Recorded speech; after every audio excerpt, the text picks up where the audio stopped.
जय श्री राधे। नमस्कार। हम अपनी ज़िंदगी में सब कुछ रहते हुए भी खुश क्यों नहीं रह सकते? हमारे दुखों का मेन कारण क्या है कि हमारी ज़िंदगी में दुख आते हैं।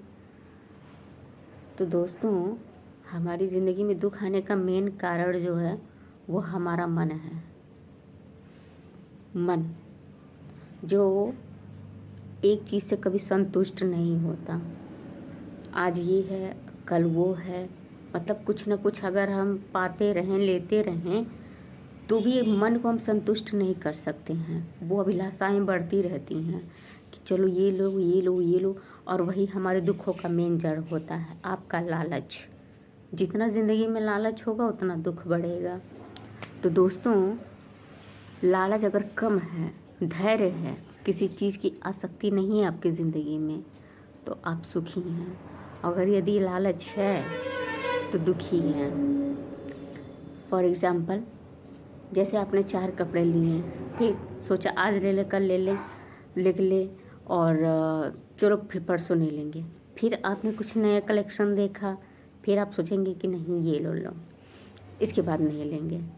अब फिर आप वो ले रहे हैं, आपका पैसा खर्च हो रहा है ना, बजट बिगड़ रहा है, फिर भी आप सुखी नहीं हैं। क्यों?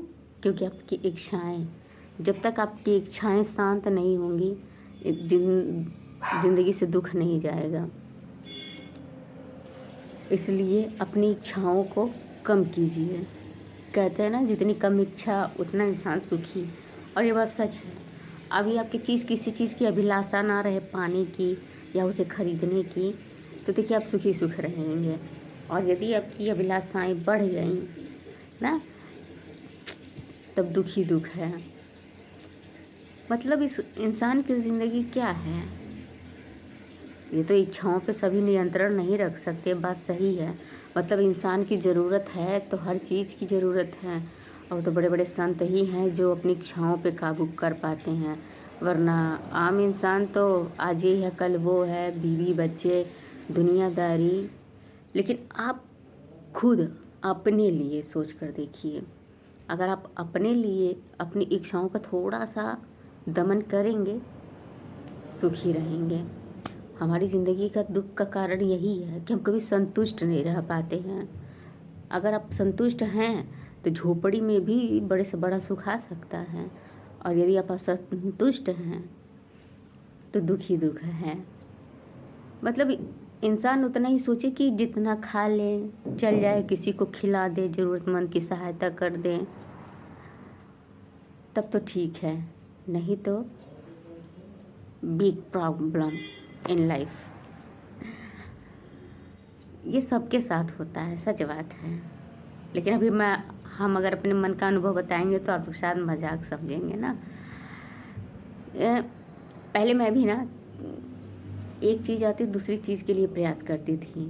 अपनी चीज़ किसी को बांट नहीं सकती थी कि मेरी चीज़ ले ना ले, ले ना ले। और हमेशा उस चीज़ को लेकर के ना मेरे अंदर हमेशा दुख तकलीफ मतलब रात भर सोचते थे कि फला चीज़ हम ले लें, ये कर लें, वो कर लें। फिर धीरे धीरे ना आध्यात्म, जी हाँ, आप जितना आध्यात्म के करीब जाते हैं ना, भगवान के समीप जाते हैं, सच में मोह माया लालच दुनियादारी आप सबसे धीरे धीरे दूर होते चले जाते हैं। मेरी बातें अगर एक लोग भी अपनी ज़िंदगी में आजमा के देखेंगे ना, तो समझ जाएंगे कि हाँ, हम क्या कह रहे हैं। दोस्तों, अगर आप प्रभु श्री के चरण पकड़ लिए तब तो माया की दुनिया से निकल जाएंगे, मतलब सुखी सुख रहेगा। और यदि माया में ही उलझे रहेंगे तो आपको हर चमकने वाली कांच हीरे के समान लगेगी और आप उसी के पीछे जाएंगे। तो हमारी ज़िंदगी के दुखों का कारण यही है, हमारा मन, लालच। जितने इंसान लालच करेगा, जितना किसी चीज़ को पाने की चाह रखेगा ना, उतना दुखी रहेगा। इसलिए अपनी इच्छाएं कम रखिए, अध्यात्म से जुड़िए। कभी शांत अकेले में बैठ के भगवान को याद कीजिए और फिर देखिए, आप जितने भगवान के करीब चले जाएंगे ना, अगर भगवान जी आपका हाथ पकड़ लें, राधा श्री आपका हाथ पकड़ लें, उनकी चरण से इतनी भी आपका हाथ या कुछ भी स्पर्श हुआ, तो समझिए कि माया 80% तक कम, और 20% आप सुखी हो जाएंगे। आपको किसी चीज़ की आसक्ति नहीं रहेगी। ये सोचेंगे आज जो है खा लो, फिर लेटेस्ट खाने लेटेस्ट पहनने का शौकीन नहीं रहिएगा, आप शौकीन नहीं रहेगा। क्यों? क्योंकि ज़िंदगी का अर्थ समझ में आ जाएगा कि लग्जरी खाना पहनना आज है कल नहीं है, सब कुछ डाउन हो जाएगा। अगर कुछ है तो परमात्मा है, आपका मन है जो परमात्मा में लगा रहे, ठीक है। आपके कर्म है कि आप किसी की सहायता कर सकें। दोस्तों, शायद मेरे कहने का अंदाज उतना सही नहीं है, लेकिन अगर कोई एक लोग भी मेरी बात समझ जाएंगे ना तो मुझे बहुत खुशी होगी कि हम क्या कहना चाहते हैं। बाकी दोस्तों, लालच कम रखिए, खुश रहिए, मस्त रहिए।